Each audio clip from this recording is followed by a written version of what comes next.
ఇక next issue చూస్తే middle ఈస్ట్లో ఏం జరిగినా దాని ఎఫెక్ట్ మాత్రం మొత్తం ప్రపంచం మీద ఉంటుంది. అలాంటిది ఏకంగా ఇప్పుడు యుద్ధమే జరుగుతుంది. మరి ఈ ఇంపాక్ట్ ఎలా ఉండబోతుంది? ముఖ్యంగా చూసుకున్నట్టయితే ఇండియాపై పడే ఎఫెక్ట్ ఏంటి? ఈ యుద్ధం తాలూకు ఎఫెక్ట్ మన ఆర్థిక వ్యవస్థపై ఎలా ఉండబోతుంది? ఎందుకంటే అప్పుడు పక్క దేశాల్లో ఎక్కడ ఏ చిన్న యుద్ధ వాతావరణం కొనసాగినా కూడా మన ఇండియాపై కూడా ఆర్థిక భారం పడే అవకాశాలు అయితే గట్టిగా కనిపిస్తాయి. చమురు ధరలు పెరుగుతూ తరుగుతూ కూడా వస్తూ ఉంటాయి. ఇప్పుడు చమురు ధరలు కూడా ఆకాశాన్ని అంటే అవకాశాలు అయితే కనిపిస్తున్నాయి. దీనికి సంబంధించి కూడా మాట్లాడదాం. ఎస్ సార్, మనం చూస్తున్నాం కదా, ఇప్పుడైతే మిడిల్ ఈస్ట్ లో జరుగుతున్న యుద్ధం అయితే ఇంకా కొనసాగుతూనే ఉంది. మరి దీనికి సంబంధించి ఆర్థిక వ్యవస్థ ఎలా మారబోతుంది, ముఖ్యంగా ఇండియాపై దీని ప్రభావం ఎలా ఉండబోతుంది అనుకోవచ్చు?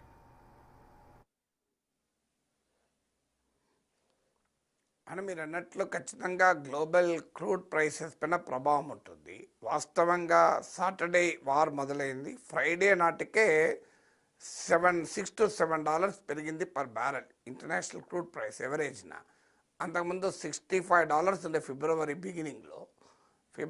బిగినింగ్లో ఉంటే ఫిబ్రవరి ఎండింగ్కి వచ్చే వరకు, అంటే మీకు ఫిబ్రవరి 27కి వచ్చే వరకు $70 to $73 వచ్చింది. అంటే క్లియర్గా ఇన్ యాంటిసిపేషన్ ఆఫ్ వారే $6 పెరిగింది. కారణం ఏంటంటే ప్రపంచంలో ఉన్న ముడి చమురు సరఫరాల్లో నియర్లీ 2/3 ఈ ప్రాంతం నుంచే వస్తుంది.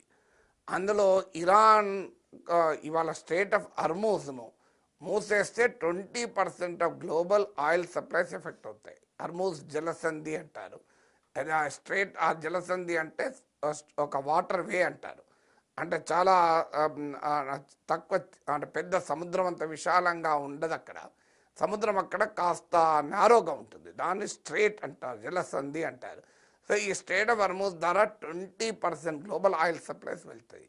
అలాగే ఇరాన్ మద్దతుదారులైన హూతీలు నార్త్ యమన్లో ఉన్నారు, వాళ్ళు రెడ్ సీని టార్గెట్ చేయగలుగుతారు. రెడ్ సీని టార్గెట్ అయితే సూయజ్ కెనాల్ కూడా ఇంపాక్ట్ అవుతుంది.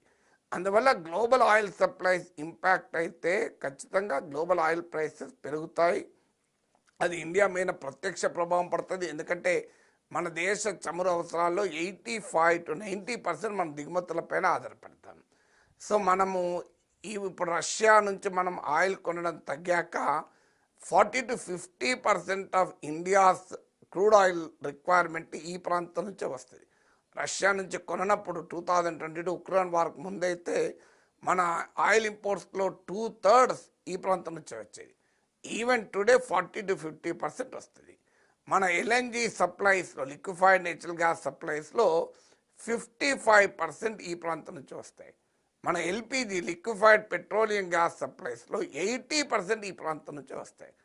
అందువల్ల గ్లోబల్గానే ఆయిల్ సప్లైస్ ఇంపాక్ట్ అవుతాయి, గ్లోబల్ ఆయిల్ ప్రైసెస్ పెరుగుతాయి మీకు.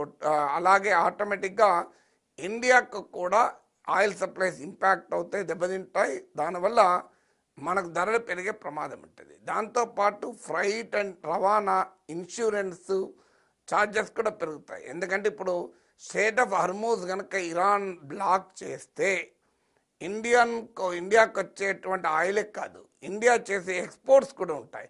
ఇప్పుడు మన ఉదాహరణకు ఆఫ్రికాకు రైస్ ఎక్స్పోర్ట్ చేస్తాం. ఇప్పుడు మనము లాస్ట్ ఇయర్ 30,000 కోట్లకు పైగా, 30,000 కోట్లకు విలువ, దానికన్నా పైగా మన ఆఫ్రికాకు రైస్ ఎక్స్పోర్ట్ చేశాం. అలాగే మిడిల్ ఈస్ట్కు 31,533 crore మేరకు మనము బాస్మతి ఎక్స్పోర్ట్ చేశాం. అలాగే మనము ఫ్రూట్స్ ఇతరత్ర కూడా ఎక్స్పోర్ట్ చేస్తాం. టెక్స్టైల్స్ ఎగుమతి చేస్తాం. అంటే మిడిల్ ఈస్ట్ కావచ్చు, ఆఫ్రికాకు కావచ్చు, ఇవన్నీ కూడా ఈ దారినే పోవాలి. అంటే ఇరాన్ ఇంపాక్ట్ చేయగలిగే స్ట్రెయిట్ ఆఫ్ హర్మూజ్ ద్వారా పోవాలి. అది కనుక పోలేకపోతే కేఫ్ ఆఫ్ గుడ్ హోప్ అని అక్కడి నుంచి ఆఫ్రికా సమీపం నుంచి పోవాలి. అది కనీసం 15 to 20 days ఎక్కువ పడుతుంది షిప్పింగ్. దానివల్ల సప్లైస్ దెబ్బతినడమే కాకుండా ప్రైస్ పెరిగిపోతుంది. అందువల్ల ఇండియన్కు ఆయిల్ ఇంపోర్ట్స్ పైన భారమే కాదు, ఇండియన్ ఎక్స్పోర్ట్స్ కూడా ప్రభావానికి గురవుతాయి. తర్వాత 90 lakhs నుంచి 1 crore ఇండియన్స్ ఈ గల్ఫ్ దేశాల్లో పనిచేస్తున్నారు. వారి లైఫ్ అనేది ఇలా అన్స్టేబుల్ అవుతుంది, వాళ్ళ లైవ్లీహుడ్స్ ఇంపాక్ట్ అవుతాయి. అలాగే వాళ్ళు మన దేశానికి పంపించే ఫారిన్ రెమిటెన్సెస్ ఉంటాయి, అంటే వారు అక్కడ ఎన్ని చేసే డాలర్లను మనకు పంపిస్తూ ఉంటారు. వీటిని ఫారిన్ రెమిటెన్సెస్ అంటారు. ఇక్కడ కుటుంబాలకే కాదు, మన ఎకానమీకి కూడా చాలా కీలకం అది. ఇప్పుడు ఉదాహరణకు కేరళ లాంటి రాష్ట్రంలో అయితే ఫారిన్ రెమిటెన్సెస్ చాలా చాలా కీలకం. సో అందువల్ల అవి కూడా ఇంపాక్ట్ అవుతాయి. అంటే మన ఇంపోర్ట్సే కాదు, ఎక్స్పోర్ట్సే కాదు, రెమిటెన్సెస్ కూడా ఎఫెక్ట్ అయ్యేటువంటి ప్రమాదం ఉంటుంది. దీనికి తోడు మనకున్న స్ట్రాటజిక్ ఇంట్రెస్ట్ ఉంటాయి. ఇప్పుడు ఉదాహరణకు ఇప్పటికే ఇరాన్లో చెబహర్ పోర్ట్ నుంచి ఇండియా దాదాపు బడ్జెట్ కేటాయింపులు ఆపేసింది. మనము ఇండియా మిడిల్ ఈస్ట్ ఎకనామిక్ కారిడార్ను నిర్మించాలని చూస్తున్నాం.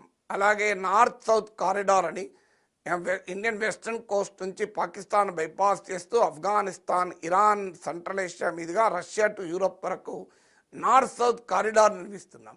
ఈ స్ట్రాటజిక్ ఇంట్రెస్ట్లు కూడా మనకు దెబ్బతినేటువంటి ప్రమాదం ఏర్పడుతుంది. సో అందువల్ల ఏ రకంగా చూసినా మన ఎకానమీ పైన ఇంపాక్ట్ ఉంటుంది, మన ప్రజల పైన ఇంపాక్ట్ ఉంటుంది. సో ఓవరాల్గా ఇండియాలో కూడా రియాక్షన్స్ మొదలవుతున్నాయి. ఇప్పుడు ఆల్రెడీ జమ్మూ కాశ్మీర్ లాంటి రాష్ట్రంలో నిరసనలు మొదలయ్యాయి. మిడిల్ ఈస్ట్ అన్స్టేబులే కాదు, ఇజ్రాయెల్ వర్సెస్ ఇరాన్గా కనుక పోలరైజ్ అయితే మనకు రెండు దేశాలకు కూడా చారిత్రకంగా మిత్ర దేశాలు. ఇప్పుడు రెండు మిత్ర దేశాల మధ్య ఘర్షణ ఖచ్చితంగా ఇండియన్ ఫారిన్ పాలసీ ఇంట్రెస్ట్లకు, ఇండియన్ స్ట్రాటజిక్ ఇంట్రెస్ట్లకు కూడా అది నష్టదాయకంగా మారిపోతుంది. సో అన్ని రకాలుగా మనకు ఈ వార్ అనేది మనకు క్షేమం కాదు, వార్ అనేది మనకు ఇబ్బందులే క్రియేట్ చేస్తుంది కూడా.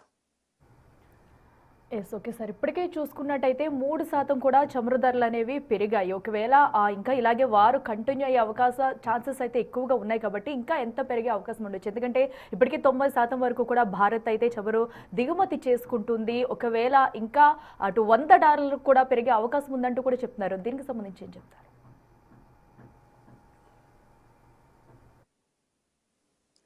అంటే too early to speculate. Already నేను చెప్పాను ఇంతకుముందు, February 1కు $65 ఉంటే ఇప్పుడు ఫ్రైడే నాటికి యుద్ధం మొదలయ్యే నాటికే $73 దాకా వెళ్ళింది. అంటే నియర్లీ 10% పెరిగాయి, 3% కాదు.